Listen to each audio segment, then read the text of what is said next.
Dogs learn in two main ways: positive reinforcement, negative reinforcement. It's pretty simple. If something good happens, they'll do it again. If something not good happens, they won't do it again. And the way I like to encourage people or teach people to communicate with their dogs is the way dogs communicate with each other. And so as humans, we humanize the dog. And so we go, cool, the dog, we want to talk to the dog like we talk to humans. Like, hey, don't do that, or don't go over there. Or we give them affection the way we give affection to each other. And so for me, like if you had a friend over now, like now would be the time to get on the floor with her. Yeah, okay. Because you're reinforcing a calm state of mind. Yeah. And I always encourage people initially for affection to be calm instead of like riling her up. Like, all that, see, already instantly makes her go excited. And the problem with that is then she starts to go, affection means excitement. Affection means jumping. Affection means nipping. Affection is the same as food. What that means is that if someone is giving your dog affection, they're basically saying, this is a good behavior. Whatever state of mind the dog is in, that's what you're reinforcing. So people don't know that, obviously, because they're not behaviorists. They don't understand it. They're just like, oh, cute dog. And they just want to pat it because it feels good for them. But they don't think about what the dog's going through. Yeah. And if the dog is excited or the dog is anxious, we just compound that anxiety. Just like if the dog was anxious and I tried to give her food, I would be saying, good girl, good girl. Like, why do you use food for training? Because food tells the dog it's doing something good.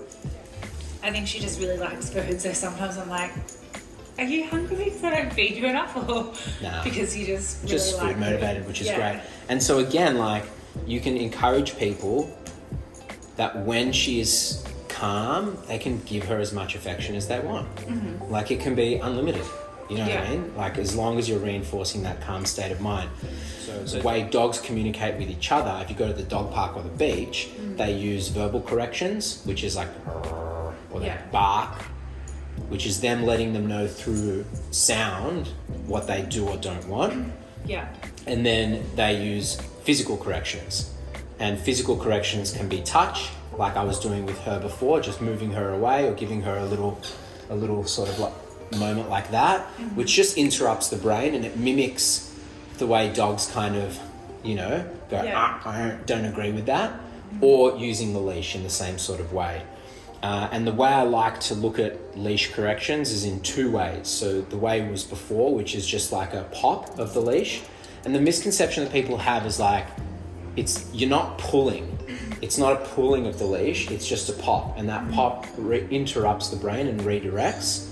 And then when we start to do loose leash walking, I'll teach you about sort of pressure and release, which teaches the dog, don't go to the end of the line. I did that verbal correction then so you could see how loud it can be. It can be as loud as you want. Yeah. How loud I'm willing to go to let her know what's not okay. She's learning, she's making a choice. So now I'm setting her up for success. Cool. So in this moment, if I had food, I would give her some food there. Yeah. To reinforce, because she made a choice then, right? Yeah, to go and sniff you without jumping on you. Correct. And then to give me space. Yeah, and then backing away. Correct. So she could have chosen to jump. She could have chosen to scratch. She could have chosen to bark. She could have chosen done a million things. But because I've now given her, I've set her up for success by letting her know when you're calm and you're gentle with me, I give you affection.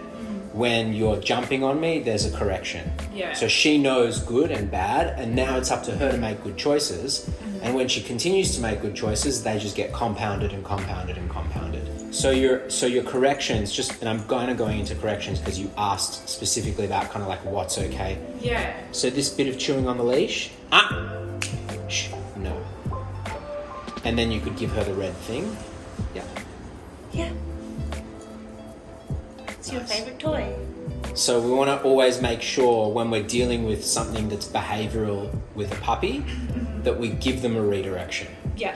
So in that moment, and could you see her? She was like, okay, I won't do that. Yeah. Because I've had a conversation with her since I got here of like setting up the boundaries and letting her know what's okay and what's not okay. Yeah. Which is why she's not pushing those boundaries with me. Yeah. Whereas with you, she's learnt like I can kind of get away with things, and I can jump up here, and you know, you won't follow through with any reinforcers. Yeah. That makes sense. And then as soon as I've had that conversation with her, then I can redirect with the lobster. Yeah. I can say, hey, you want to chew? Please chew away. You just can't chew on the collar. Yeah. No different to the pillow. No different to the pumpkin. And the good way to think about it is whatever energy they're at, 20% more. Okay. Yeah. So you always want to match and increase intensity. And it just always, it just lets them know, like, whatever you bring, I will bring more. And look, I mean, with her, like, I'm seeing a really, like, lovely, soft, kind, sweet dog. She is. So I don't think you'll need a lot. Yeah. It's just going to be the right moments of unlearning what she's learned.